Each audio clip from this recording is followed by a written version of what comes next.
3, 1. Agora, a Unidade FM abre um espaço para debater os assuntos que fazem parte do nosso dia a dia. Sempre com convidados especiais para ajudar a esclarecer, iluminar a sua opinião. É a nossa missão. Direto dos estúdios da Unidade FM na Avenida Paulista, debates com o pastor César Cavalcante.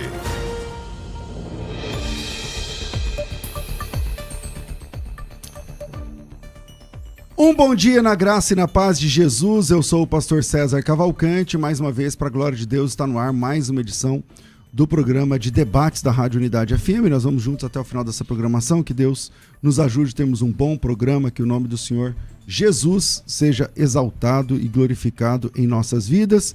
E o tema de hoje é escatologia.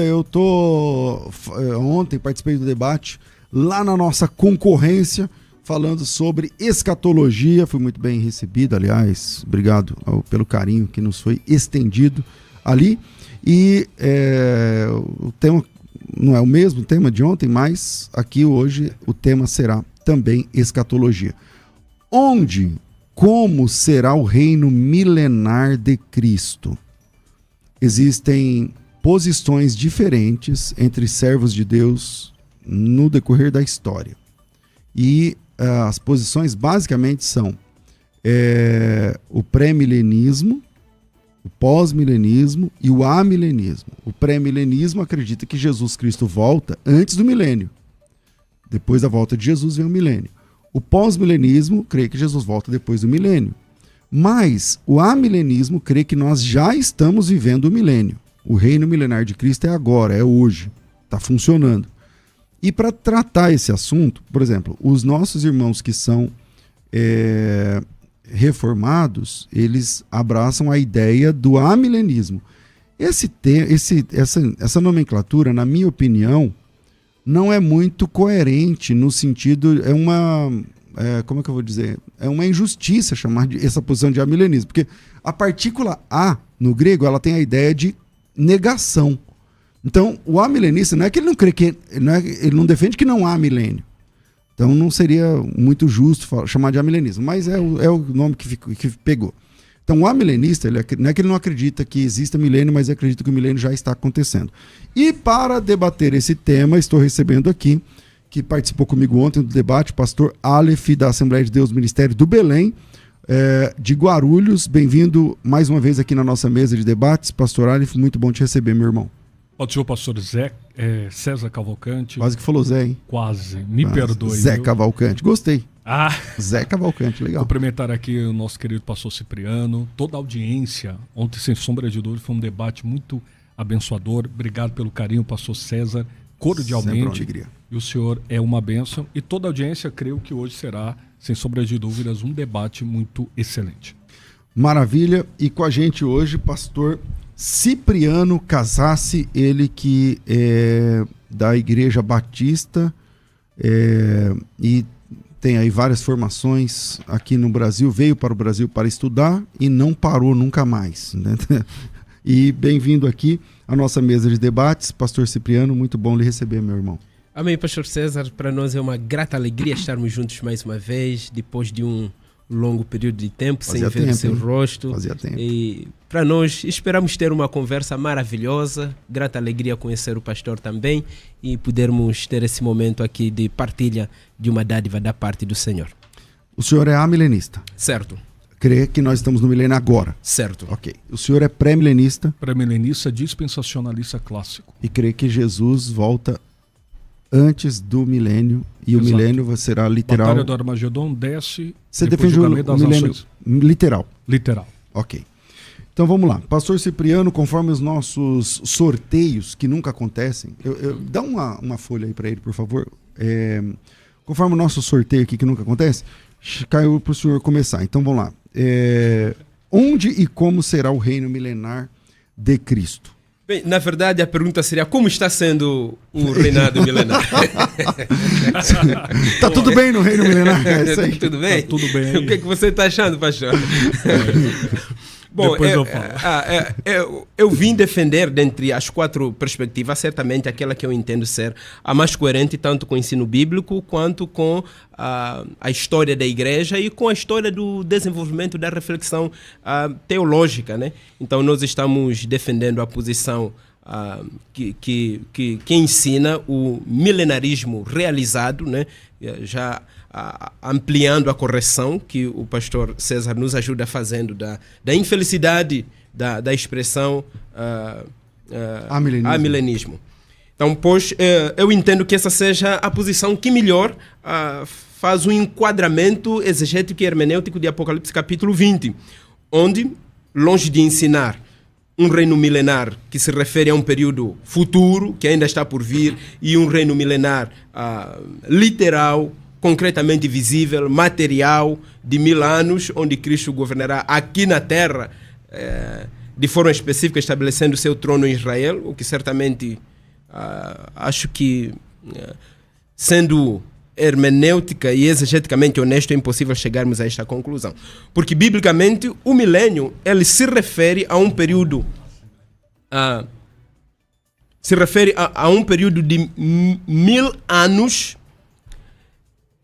não literal, mas sim esse milênio é uma referência simbólica ao período que compreende desde a primeira vinda até pouco antes da segunda vinda de Cristo.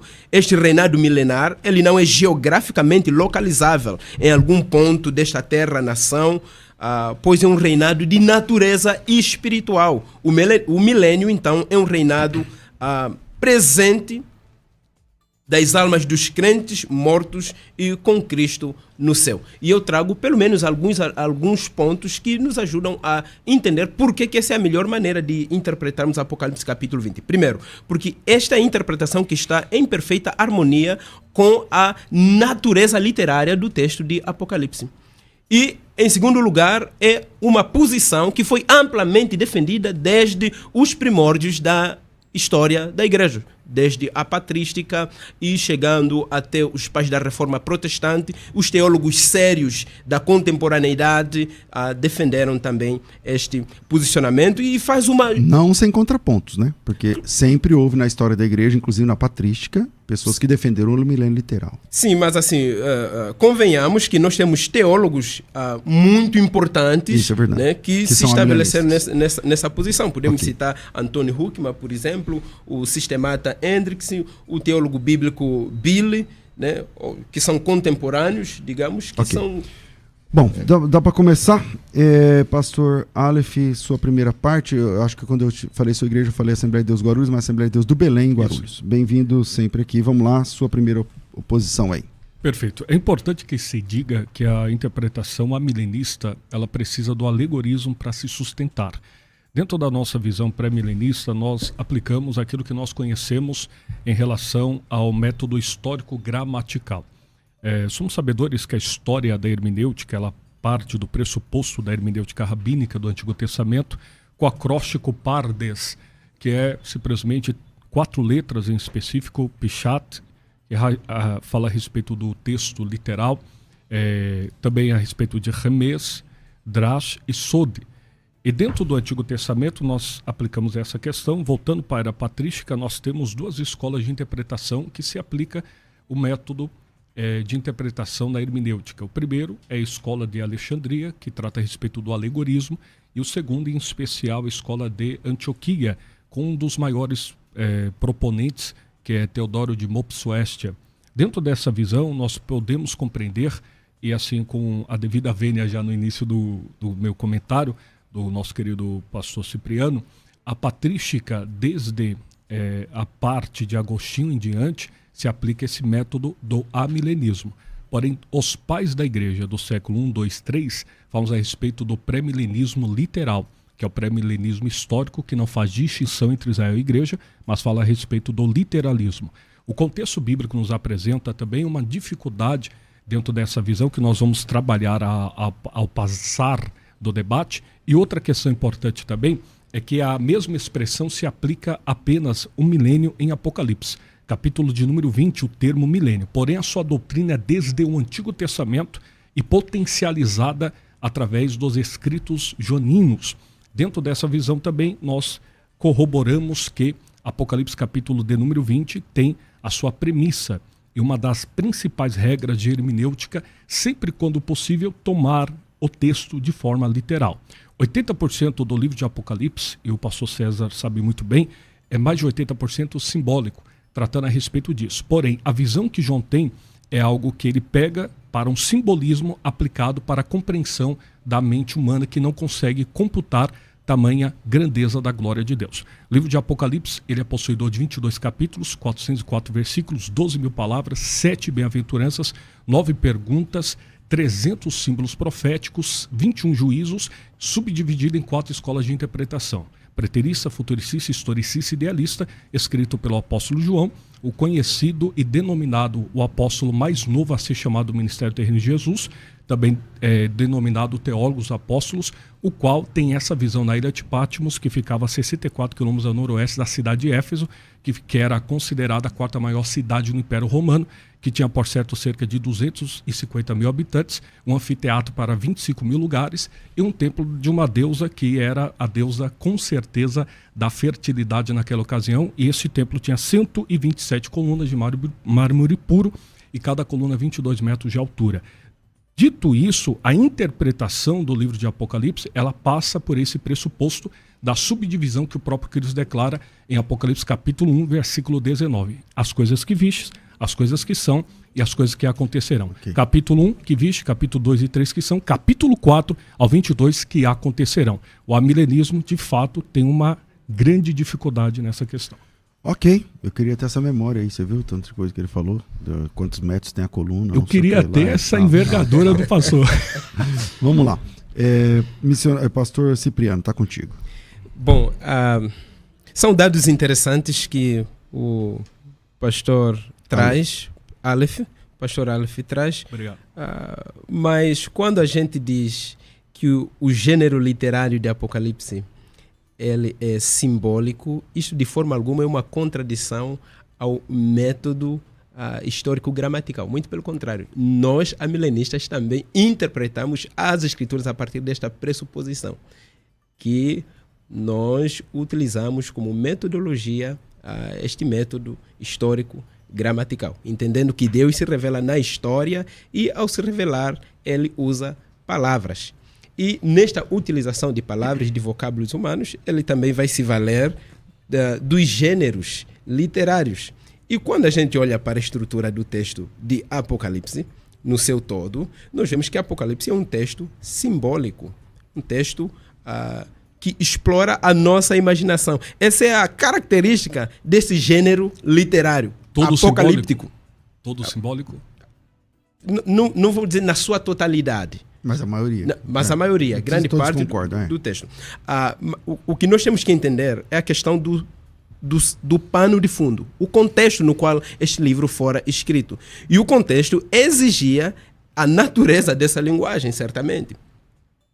Uma vez que ele está escrevendo para a igreja em uma situação de perseguição, e a mensagem fundamental deste texto é expressar a vitória de Cristo e a sua igreja sobre Satanás e todas as hostes infernais. Cristo é vitorioso. Então, quando a gente chega para o capítulo número 20, é complicado para os queridos irmãos pré-milenistas procurarem interpretar este texto de forma literal. Precisa forçar muito o texto, precisa ter até certo ponto uma dose de desonestidade hermenêutica com o contexto geral das Sagradas Escrituras.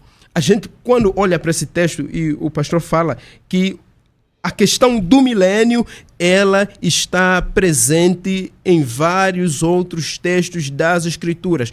Eu perguntaria, onde claramente a Bíblia fala de um milênio literal antes da nossa discussão em Apocalipse capítulo 20? Pode responder agora? Por favor. Isaías capítulo 11, Isaías capítulo 65, e também respaldado a respeito desse grande, poderoso reino literal de Cristo. Mas o que com a diz restauração. Os textos? Eu vou ter que ler, posso? Na sua parte? Tá. Pode ler agora? Pode fazer contraponto? Como é que... Eu fiz um questionamento, né? Isso, eu respondi. Tá. Aí você quer que eu leia todos os textos? Mas dizer assim, Isaías capítulo 5, versículo 11... Isaías capítulo 65, versículo 17. Vamos a respeito da restauração. Uma restauração que ali, obviamente, trata a respeito da manifestação do Cristo vivo. Tanto é que o próprio profeta Miqueias também profetiza a respeito desse reino, Isaías o que quê? de Sião sairá Vamos a lei. lá, 65:17. Pois esse cria novos céus, nova terra, não haverá lembrança das coisas passadas, jamais haverá memória delas, mas vós folgareis, exultareis perpetuamente no que crio, porque eis que crio para Jerusalém alegria, para o seu povo regozijo, exultarei em Jerusalém, me alegrarei no povo. Então, Esse texto não é sobre o não haverá milênio. criança que viva poucos dias, não haverá. Não é um texto sobre o milênio. Não é? Não. Então vamos lá. O senhor está pegando... Eu já sabia que ele ia fazer essa argumentação. Posso, pastor?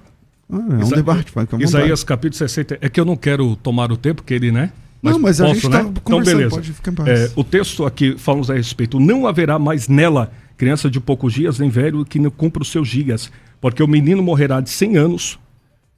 O senhor está falando que aqui não é o estado do milênio? Aqui é o que, então? Essa é a realidade. É o estado eterno? Essa é a realidade do novo céu e da nova terra. O texto mesmo vai dizer. Continua a leitura. Então, no novo céu... O texto mesmo vai dizer. Continua a leitura. Então, estou lendo aqui. Sim. Aí o contexto vai nos apresentar que haverá morte. O estado eterno tem morte? Continua a leitura.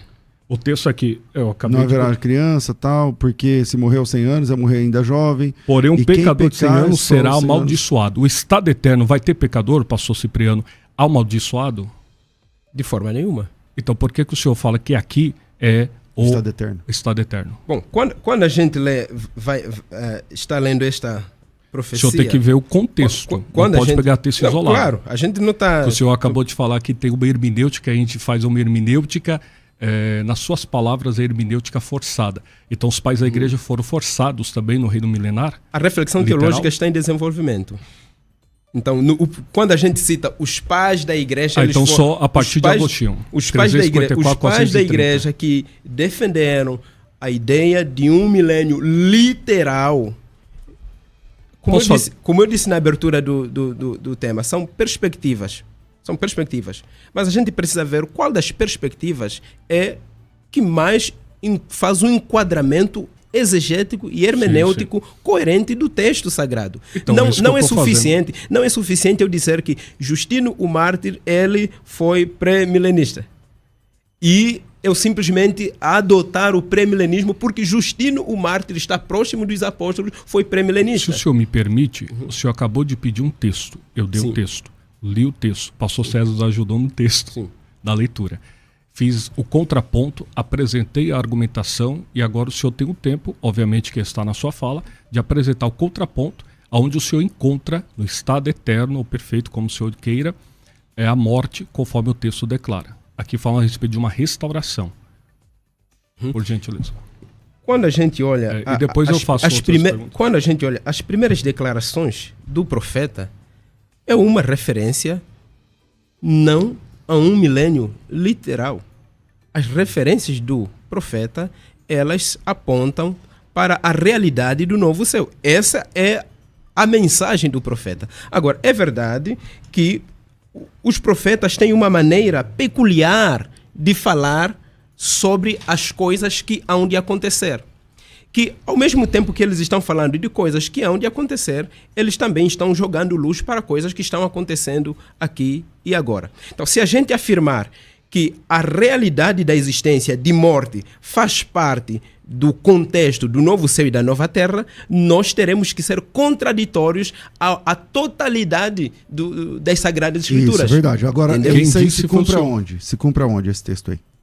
Quando a gente olha para esse texto, Novo Céu, Nova Terra, demonstrando essa ideia de paz, essa ideia de shalom, é uma referência ao Novo Céu e à Nova Terra. Mas é uma quem- referência mas quem à começou- realidade que adentraremos logo após o milênio. Mas lá vai ter pecado?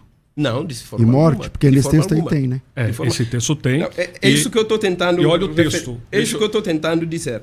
O profeta, Pastor, nas suas palavras, ele não se refere apenas a questões futuristas. Não, essa é uma habilidade que, uma característica própria do profetismo veterotestamentário. Ao mesmo tempo que ele está falando de coisas que estão por vir, ele não ignora a realidade do seu contexto. Então, ok. Perfeito. Pastor. Vamos lá. Continuando o texto, porque nós precisamos ser bíblicos. Edificarão casas e habitarão, e plantarão vinhas e comerão seu fruto. Não edificarão para os que outros habitem, não plantarão para os que outros comam. Porque os dias do meu povo serão como os dias da árvore, e os meus eleitos gozarão das obras das suas mãos. Não trabalham em vão.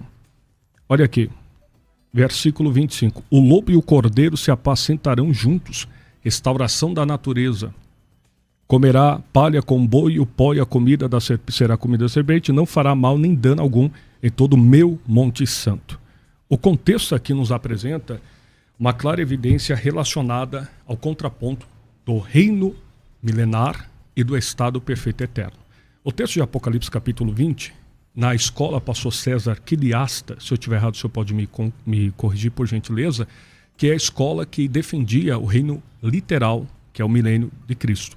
A expressão milênio aparece aqui cerca de 6 vezes no livro de Apocalipse, capítulo de número 20.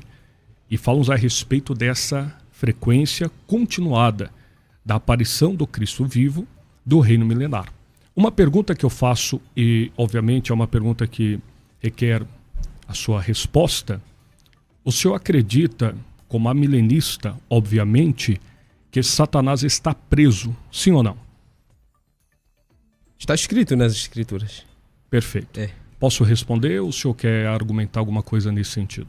O que diz o texto? E vi descer do céu um anjo que tinha a chave do abismo e uma grande cadeia na sua mão.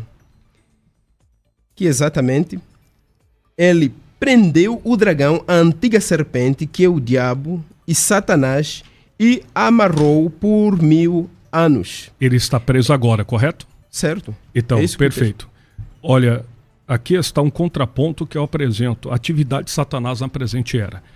Ele entrou em Judas e influenciou para que eu traísse a Cristo. Aqui tem que fazer uma hermenêutica muito terrível para poder aplicar o alegorismo. Lucas capítulo 22, versículo de número 3. João capítulo 3, versículo de número 27. 2. Ele procurou peneirar Pedro como trigo. Lucas capítulo 22, versículo 31. Após a ressurreição de Cristo, Atos dos Apóstolos capítulo 5, versículo 3. Ele encheu o coração de Ananias e Safira. 2 Coríntios capítulo 12, versículo 7. Ele mandou mensageiro para esbofetear a Paulo. 1 Tessalonicenses capítulo 2, versículo 18. Ele impediu Paulo de viajar para Tessalônica, a igreja fundada na primavera de 50 depois de Cristo por Paulo e Silas. João capítulo 8, versículo 44, disse-lhe Jesus, ele contou mentiras, pai da mentira. Atos dos Apóstolos capítulo 26, versículo 18, ele tem os incrédulos sob o seu domínio. Ele procura tirar vantagem dos crentes, 2 Coríntios capítulo 2, versículo 11. Ele é o Deus deste século, deste mundo, 2 Coríntios capítulo 4, versículo 4. Ele procura enganar os crentes como tal fez a Eva, 2 Coríntios capítulo 11, versículo 3. Ele se disfarça de anjo de luz, Paulo, 2 Coríntios capítulo 11, versículo 14. Ele opera na vida dos incrédulos, Efésios capítulo 2, versículo 4. Ele anda bramando como leão na escatologia petrina, 1 de Pedro capítulo 5, versículo 8. Ele enganará os habitantes da terra em Apocalipse capítulo 13, versículo 14, 18, 23, 19 e 20. Ele detém os incrédulos no mundo, 1 de João capítulo 5, versículo 19. Aqui, pastor Cipriano, com a devida vênia, é um checkmate no amilenismo. Ok. Porque parece que não sim, mas não. tem. Todos Aqui esses você vai, sim, mas não. aqui o senhor vai ter que fazer um alegorismo. Não. Porque isso aqui é literal, é o texto. Então vamos lá. Como que o senhor responde esse texto de Satanás trabalhando pesado aí? Bom, Antes e depois da ressurreição de ok. Cristo. Acho que o grande problema, o grande problema do pastor Aleph será a sua chave hermenêutica. Então, a sua chave, a sua pressuposição hermenêutica pré-milenista, ela já lhe impedirá de ter as melhores conclusões hermenêuticas do Não, texto. tranquilo, a minha hermenêutica, a chave, o senhor vai ver. Mas me explique. Quando tu dizes que Satanás está amarrado, dada a sua pretensão, Eu não disse isso. Dada a sua Quando tu negas que Satanás está amarrado, é isso Ele que está solto, pastor. É isso que você está tentando negar, é porque você não consegue ver o texto, a menos que não seja de forma literal. Quando o texto diz aqui que Satanás está preso, é uma forma de dizer que o poder de Satanás está restringido, está limitado. Quando você olha, o texto diz que o anjo desceu do céu com chave do abismo. Nas Escrituras, chave vai aparecer como uma referência exatamente a acesso à autoridade. Dizer que o anjo veio com autoridade e não trazendo somente uma chave, mas trouxe também uma grande corrente. Certamente, esta corrente não se trata de uma corrente física, né? Pois, afinal de contas, estamos falando de um espírito e não tem como prender um espírito. Judas tem anjos presos com prisões eternas. Sim, mais uma vez, quando ele diz que os anjos estão presos em prisões eternas, como você interpreta isso? Eu interpreto como simplesmente... Não, é uma pergunta retórica, só para não perdermos o fio da... Mas, olha, ele fez uma pergunta para o senhor não está respondendo. Pastor César, ele perguntou e eu respondi com o texto. Agora, você fez a pergunta, ele não está respondendo. Agora, vou respondê-lo com o texto. Quando nós dizemos que Satanás está amarrado, isso não quer dizer que Satanás está inativo, inoperante. Não, Satanás está agindo, porém, o seu poder fora restringido. O seu poder fora limitado. Ele está preso, mas ele está agindo? Ele está preso, mas tem liberdade? Ele está preso. A imagem que nós podemos pensar de Satanás... então Satanás está agindo igual o PCC. Deixa eu não concluir. Preso, porém comandando. A imagem que nós podemos ter... Que alegoria. A imagem que nós podemos ter de Satanás seria como que Satanás, ele tem uma liberdade, mas só que esta liberdade fora soberanamente delimitada por Deus. Satanás não tem... Essa é a interpretação lá de Apocalipse 20. Mas como que você demonstra isso num texto? Por exemplo, quando a gente lê Mateus capítulo 12, né, versículo 29... Jesus vai dizer, ou como pode alguém entrar na casa do valente e roubar-lhe os bens? Certamente o valente aqui está fazendo uma referência à figura do próprio Satanás, sem que primeiro possa amarrá-lo. Então lhe saqueará a terra. Lucas 10, 17, 18, Jesus diz, então regressaram os 70 possuídos de alegria, dizendo, Senhor, os próprios demônios nos submetem pelo teu nome. Mas ele lhes disse, eu vi a Satanás caindo do céu como um relâmpago, demonstrando que essa sujeição de Satanás à autoridade, né, dos apóstolos, a autoridade delegada Pastor, aos apóstolos. A sujeição de Satanás, dos anjos, dos seres humanos a Deus, que é soberano, não significa necessariamente que eles estão presos. Então, por exemplo, todos os seres humanos se submetem a Deus, mas eles não estão presos. Todos os demônios, anjos, se submetem a Deus. Tem algum texto que o senhor fala assim, olha, a prisão de Satanás é aqui, ó. Ele está limitado por conta disso aqui, para sempre limitado, ou então por tempo indeterminado. Ok. Chegou o momento de ser julgado este mundo e agora o seu príncipe será expulso. João capítulo 12, versículo 31. Colossenses 2,15. E despojando os principados e potestades, publicamente os expôs ao desprezo, triunfando deles na cruz. Hebreus 2,14. Para que por sua morte destruísse aquele que tem o poder da morte, a saber, o diabo. 1 de João 3,8 afirma, para isto se manifestou o Filho de Deus, para destruir as obras do diabo. Né? E nós vemos claramente aqui nesses textos, eles fazem referência de que, de fato, o poder do diabo fora limitado, fora restringido por Cristo Jesus. Ok, pastor Aleph. O senhor falou e não disse nada, me perdoe, pastor. Eu acabei de citar 15 versículos de forma histórico-gramatical, que é a linha de pensamento que nós adotamos. O senhor simplesmente falou que Satanás está preso, potencialmente com as suas atividades quem sabe restritas. Eu fiz a analogia grotesca, radical, só para fazer um contraponto. Por quê? Sem sombra de dúvidas, aquele que está preso, ele delimita também as ações ou não. Porque ele encheu o coração de Ananias e Safira. Ele enviou um mensageiro para esbofetear a Paulo. Ele tentou Jesus e levou ao pináculo do templo. E a visão milenista, ela aplica que depois da morte de Jesus, houve então a prisão de Satanás. Porém, esse texto aqui é um checkmate no milenismo, porque não tem essa conotação, não tem um versículo bíblico que fala sobre esse poder soberanamente de Deus, limitando Satanás, que ele é soberano na natureza, sobre os homens, sobre os demônios. E o senhor acabou de falar que simplesmente uma manobra hermenêutica para tentar defender a sua linha teológica. Respeito, porém discordo proeminentemente. É natural o pastor discordar, uma vez, repito, os seus pressupostos hermenêuticos vão lhe impedir de fazer isso. O seu também? Os seus pressupostos vão lhe impedir isso, vão lhe impedir de fazê-lo. Por quê? Porque eu não acho que o pastor provavelmente já está demonstrando que não terá essa habilidade de demonstrar nessa manhã uma certa coerência e submissão ao texto bíblico. Pronto, quando a gente diz, mais uma vez, quando a gente diz que Satanás quando dizemos que Satanás está amarrado, quando dizemos, pastor, só para dizer o seguinte, quando dizemos que Satanás está amarrado, nós não estamos afirmando que Satanás está inativo. Não é isso.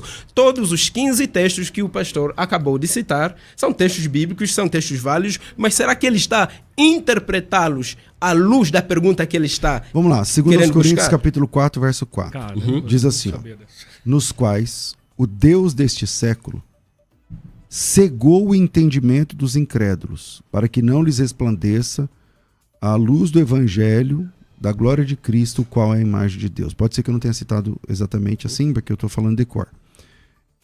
Esse texto é um texto que diz que o Satanás ele está cegando a mente das pessoas. Parece que isso vai contra a compreensão que o irmão tem sobre Satanás estar preso. Porque, segundo os reformados dizem, os amilenistas, tem outros amilenistas que não são reformados. Então, o amilenismo, ele entende que Satanás está preso, quer dizer, ele não pode enganar as pessoas, não pode impedir que o evangelho chegue e tal. Mas não é o que, segundo os Coríntios 4:4 Depõe diz. contra o que o senhor fala sobre isso? Contra a Bíblia. A história nos ajuda a responder isso. Satanás cegou o entendimento dos incrédulos. Ok, mas esta cegueira que Satanás impõe sobre os incrédulos, ela não é uma cegueira soberana. Não é uma cegueira soberana. Mas nada que Satanás faz é soberano. Porque é uma cegueira que tem sido vencida pela proclamação, pelo poder do evangelho. Tanto é que mas ele cega, né? Ele cega o tempo todo. Ele cega, ele está cegando as pessoas. Ele está preso e cegando. Atenção. Olha o que o texto diz. O texto, vai dizer o seguinte: lançou no abismo e ali o encerrou e pôs selo sobre ele. Exatamente para dizer que Satanás está preso de uma maneira, está limitado, restringido de uma maneira que ele não pode agir fora desses limites. Me dá um texto e outra coisa, agora. qual é a finalidade? Um texto. Qual é a finalidade? Para que não mais engane as nações. Essa é a razão pela qual Satanás está restringido o seu poder. Para que ele não engane as nações. Para que a proclamação do evangelho, a luz do evangelho, chegue ao povo agora. Pastor Alex. É perfeito.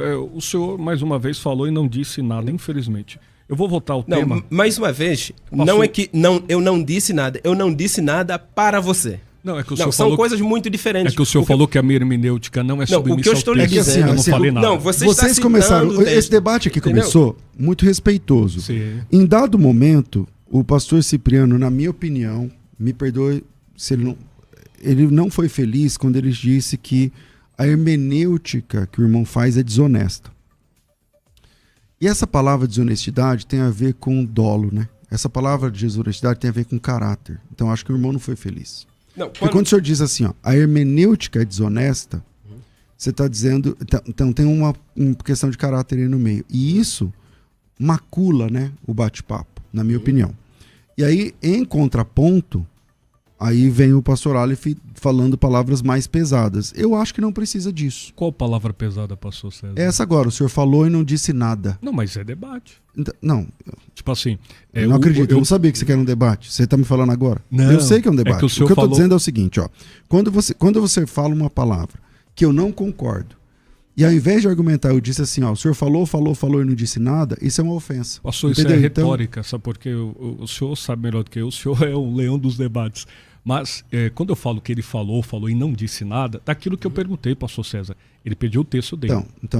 Mas voltando aqui. Então vamos lá. Então eu só ia deixar isso aqui para vocês. Texto, e ele recebeu porque o texto. aí eu vou fazer um intervalo agora e a gente volta. Mas eu queria, na volta, que a gente fosse mais parcimoniosos um com o outro, tal, porque eu tô tranquilo. Isso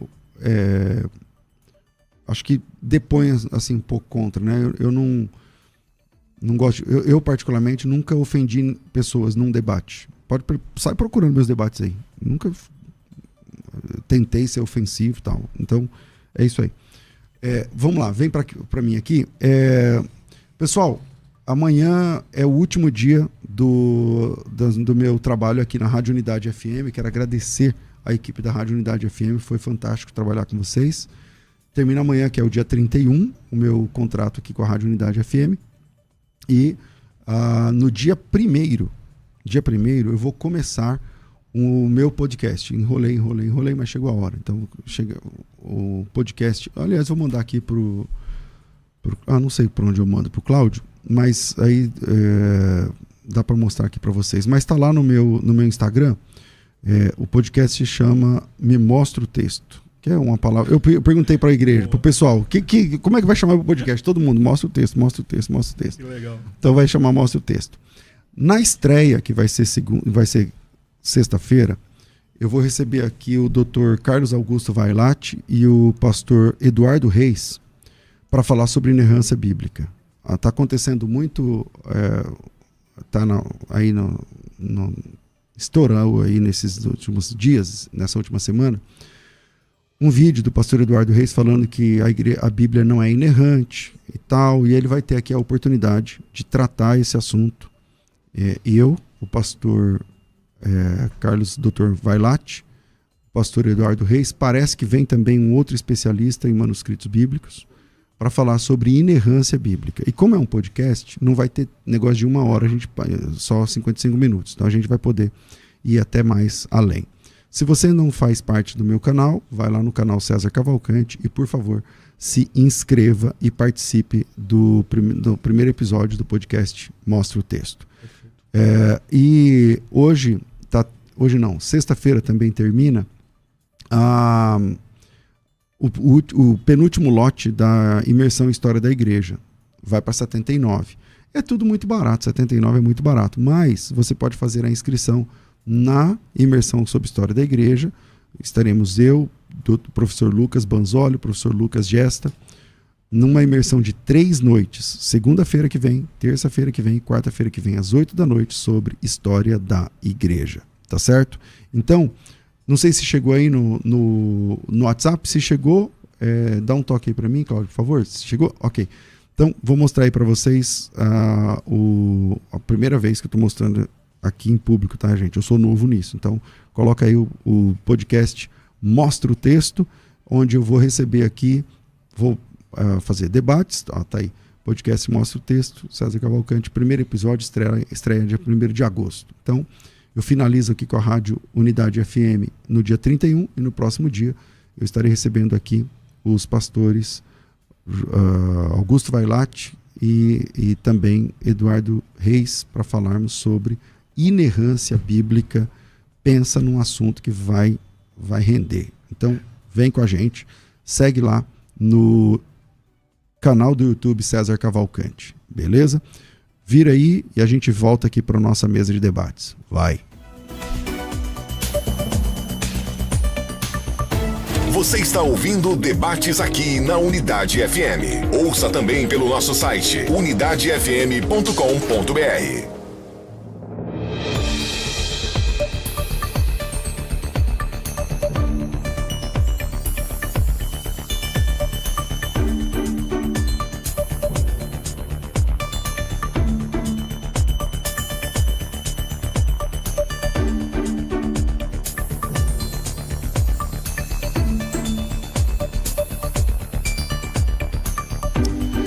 Estamos de volta com o nosso debate, o penúltimo da nossa série aqui na Unidade FM. E agora vamos lá, eu volto aqui com o pastor Cipriano Cassassi. Tava comigo, chefe. É que eu comecei com ele e fechei contigo. Quando você estava falando, eu te cortei e falei, dei essa... Tá bom. Na verdade, dei um presta atenção aqui, mas eu volto aqui. Vai ser um tempo curto, vamos lá. Cipriano, tá contigo. Bom, voltando ao texto, as palavras deixam claro que Satanás ele está amarrado. O anjo veio com a chave do abismo, com correntes, prendeu o dragão, a antiga serpente que o diabo Satanás amarrou por 1000 anos, lançou no abismo, encerrou no abismo e pôs selo sobre ele. Perfeito. Mais uma vez, demonstrando que Satanás ele está restringido de uma forma que ele não pode se contrapor a esta soberania, a estes limites que Deus estabeleceu. E a finalidade é clara nas Escrituras, para que ele não mais engane as nações. Dizer que Satanás está amarrado, está acorrentado, não estamos afirmando que ele está inativo, inoperante. Muito pelo contrário, os textos que foram lidos demonstram ações de Satanás, cegando, impedindo, mas estas ações não são soberanas. Estas ações, elas não são, vamos assim dizer, elas não vão impedir o avanço da proclamação do Evangelho, porque o Senhor Jesus mesmo declara que o valente está amarrado, ele veio para destruir as obras do diabo, e ele destruiu o diabo, aquele que tem o poder sobre a morte. Okay. Colossenses capítulo 2, versículo 15, cravou na cruz, né? Ao cravar na cruz as nossas cédulas de dívidas, o que ele fez? Despojou os principados e potestades, ou seja, despiu Satanás do seu poder. Mais uma vez, Isso não significa que Satanás está inativo, inoperante. Ele está agindo, ele está operando, mas este poder foi restringido por Deus. E o texto é claro. Aleph. Muito bem. Apocalipse capítulo 20, versículo 4. E vi tronos e assentaram-se sobre eles, e foi-lhe dado poder de julgar e ver almas àqueles que foram degolados pelo testemunho de Jesus e pela palavra de Deus, que não adoraram a besta nem a sua imagem, não receberam o sinal nas suas testas, ou em suas testas, nem em suas mãos. Viveram, ou algumas traduções, ressuscitaram e reinaram com Cristo durante 1000 anos. Uma pergunta retórica. Pastor Cipriano, este texto fala a respeito da ressurreição literal ou do novo nascimento? Dizermos que esse texto fala de ressurreição literal, nós estamos, vamos assim dizer, quando a gente olha... Rapidinho, sim ou não? A ideia... Pode ser, porque o meu tempo... Não posso lhe responder sim ou não. Eu tenho que responder com argumentação. Então, primeira coisa que a gente tem que ver é que João está tendo uma visão a partir do céu, não é uma perspectiva aqui da terra. Vi tronos e em Apocalipse sempre que aparece uma referência a tronos é no céu, salvo algumas exceções. Algumas exceções. E eles ressuscitaram. Salvo algumas exceções. Estes que ressuscitaram certamente referem-se... Eu te passei a palavra, você perguntou para ele, aí a bola ficou com ele. Você não perguntei para ele a respeito dessa ressurreição com a milenismo, pastor César, para me poder argumentar. Ele defende que essa ressurreição é o novo nascimento, correto? Esta ressurreição tem duas linhas. Você vai encontrar amilenistas que vão afirmar que é o novo nascimento e outros que vão afirmar que é a ressurreição dos justos, destes mártires. De forma literal. Destes mártires. E o senhor defende qual? Destes mártires. O que nós queremos, o que você precisa entender a chave é vi tronos, para dizer que é uma referência não na terra, no céu. Assentaram-se sobre eles aqueles a quem foi dado o poder de julgar, e vi as almas. Esta aqui é a chave. E vi as almas. Tá bom, para o senhor é qual? Okay? Vi as almas. Aqui é uma referência, certamente, à realidade dos justos, dos mártires no céu. Novo nascimento ou ressurreição literal? Se você interpretar como novo nascimento, ou você interpretar como ressurreição, você não terá muita dificuldade, porque, afinal de contas, o novo nascimento é uma ressurreição. E quando o crente morre... Então é um novo nascimento aqui. E quando o crente morre e vai para o céu, essa ida da sua alma para o céu também é uma ressurreição. Então o senhor entende que aqui é novo nascimento? O que nós temos aqui... Pastor, não é ressurreição. O texto grego, anástasis, é retornar à vida. O que nós temos aqui... Substantivo. O que nós temos aqui... O que nós temos aqui neste texto... Inerrância bíblica se trata do texto original. Sim, nós Pastor temos... César está aqui, pode falar. Nós temos duas realidades aqui nesse texto. O texto é claro, diz assim, que viu as almas. Pastor, o amilenismo... Entendeu? Viu as almas. Não é ressurreição do corpo. Mas a Bíblia fala Entendeu? de ressurreição. O contexto degolados não é suficiente. E ressuscitar e reinar com Cristo durante 1000 anos. Por isso é que eu digo mais uma vez, o fato de você citar a palavra grega anástase, quando você cita a palavra grega, não significa necessariamente nada. Que porque você citou a palavra grega, você chegou no entendimento cirúrgico do texto. Não. Quando nós dissemos assim, e vi as almas, tal como diz o texto, não é uma referência a corpos. Então, nós não estamos falando de uma ressurreição corporal. É uma referência às almas, almas dos crentes que estão no céu. As almas, segue o texto. Vi as almas dos decapitados por causa do testemunho de Jesus, bem como por causa da palavra de Deus, tantos quantos não adoraram a besta, nem tampouco a sua imagem, e não receberam a marca na fronte ou na mão. Parece que esse pessoal estava na grande tribulação, certo? E eles viveram. Isso mesmo. O que significa esses viveram aqui? Eles viveram, então eles viram as almas, mas agora essas almas viveram. O que significa isso aí? Que estas almas estão no céu. Esta é a realidade do crente. Sim, mas o que significa quando diz que elas viveram? Que elas estão no céu, estão lá, diante do trono, estão no céu. Mas o texto declara que mas eles diz que eles viveram e reinaram? Viveram e reinaram com Cristo 1000 anos. Sim. Então, esse milênio que você prega é no céu, então, agora. Porque eu disse que eles viveram e reinaram com Cristo no céu 1000 anos. Vi tronos é uma realidade celestial. Sim, já sabe, verdade. Vi tronos e está sentado sobre esses tronos aqueles que receberam poder para julgar. Certamente uma referência aos crentes. Paulo vai dizer isso em 1 Coríntios capítulo 6. Versículo 2. O Senhor Jesus vai dizer isso no livro de Mateus. Isso é claro. Agora, vi ainda almas dos decapitados por causa do testemunho de Jesus. Esse pessoal aqui estava na grande tribulação, certo? Vi as almas daqueles que foram degolados pelo testemunho de Jesus e pela palavra de Deus e que não adoraram a besta nem a sua imagem. Tá, pessoas que estão na grande tribulação, certo? Não, isso fala sobre os mártires. Então, os mártires da grande tribulação. São os crentes que morreram pelo testemunho. Da grande tribulação. Porque aqui fala também, não receberam a imagem da besta, a marca da besta, nem na fronte, nem na mão. Não necessariamente que eles estejam na grande tribulação. Pensa comigo, pastor Cipriano, uma coisa lógica. Você tem a para dizer que na grande tribulação nós também teremos mártires. Na sua Sairá visão, mártires da grande tribulação. Cipriano, na sua visão, nós estamos vivendo um milênio. Sim. Esse milênio aqui, de Apocalipse capítulo 20, o Senhor ratificou que nós estamos vivendo. Sendo esse milênio aqui, o texto declara que pessoas morreram, ressuscitaram, foram degolados. Degolado é o quê? Morrer.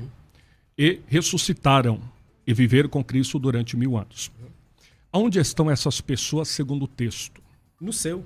No céu, perfeito. Trono, está aqui, ó. Passou, característica, como a pergunta do debate, eu acho que já está caminhando para o final, correto? Já. Perfeito. Característica, reino milenar de Cristo, literal, e estado eterno, que é uma grande diferença. Temos aqui a duração, localização, governantes, população e presença do mau pecado. Temos aqui no reino milenar literal de Cristo 1000 anos, limitado no tempo. Estado eterno, sem fim. Apocalipse capítulo 21, 22. Localização, será na terra restaurada com Jerusalém como capital central, porque de Sião sairá a lei segundo os profetas.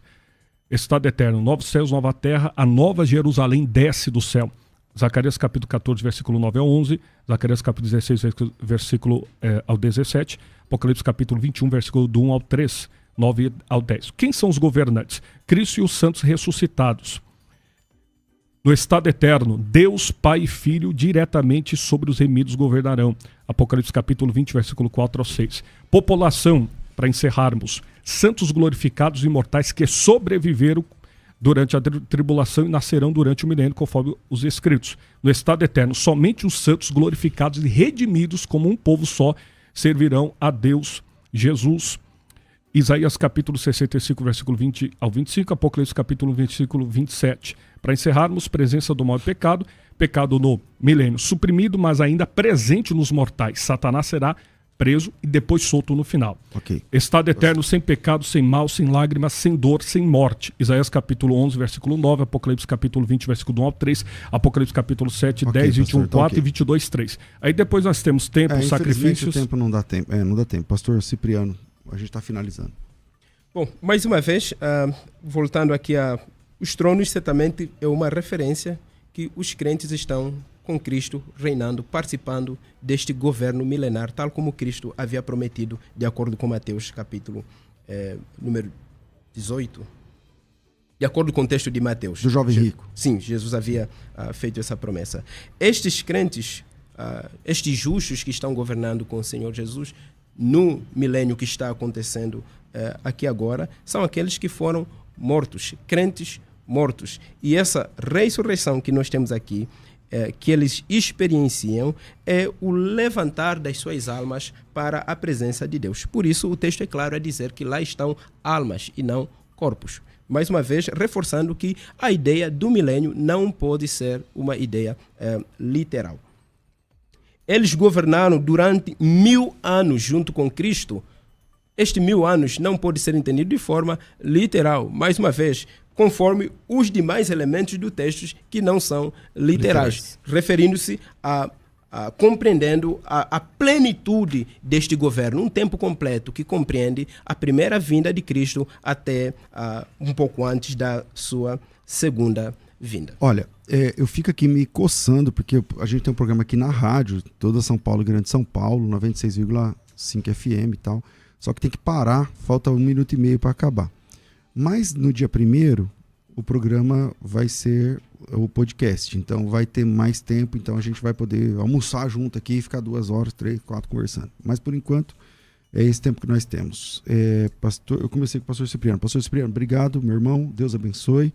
E fica, se o senhor aceitar, a gente voltar nesse tema com um pouco mais de tempo, será muito legal. Suas redes sociais, por favor. Bom, Cipriano Cassaço são minhas redes sociais. Nós estamos localizados na Primeira Igreja Batista no Jardim Orion, zona sul de São Paulo. Se você está procurando por uma igreja nessas regiões, visite a gente, vamos conversar, vamos tomar um café e certamente será uma grata alegria recebê-lo em nosso meio. Pastor César, muito obrigado pelo convite mais uma vez. É sempre bom estar de volta a casa. Amém. Pastor Aleph, obrigado mais uma vez também, e também gostaria que você divulgasse suas redes sociais. Perfeito. Pastor César, uma honra poder estar aqui mais uma vez. Obrigado pelo carinho, pela delicadeza conosco. Também louvar a Deus pela audiência e parabenizar pelo excelente trabalho que tem produzido teólogos na nação brasileira durante décadas. Amém. Quero louvar a Deus também e apresentar ao senhor um presente, se o senhor me permite. Por favor. Obviamente que tudo que está aí o senhor já sabe, mas é só para um presente muito bom. Cortesia. E também você que quer estudar um pouco mais conosco, @Pastor Aleph Lopes, canal no YouTube, Pastor Aleph Lopes. Temos especialização em escatologia, pré-milenista, dispensacionalista, e também tratando a respeito dos nossos livros, Escatologia Compreendendo os Mistérios do Fim, Guia Prático de Interpretação Bíblica, Homilética Pregando com Excelência e Ordo Salutis Arminiano, Caminho da Salvação. Muito obrigado, Deus os abençoe. Maravilha, maravilha. Esse é o nosso penúltimo programa pela Rádio Unidade FM, a quem sou muito grato, mas dia 1º começa o podcast Mostra o Texto. E aí, meu amigo, a gente vai ficar 2, 3 horas aqui debruçados em cima do assunto. Tá entendendo? Mostra o texto, senão não vai. Obrigado à nossa produção, Wellington, Cláudio, Deus abençoe a todos vocês. Eu fico por aqui, às 2 da tarde, ainda pela rádio, volto com o bom e velho Crescendo na Fé. Tudo isso e muito mais a gente faz dentro do reino, se for da vontade dele.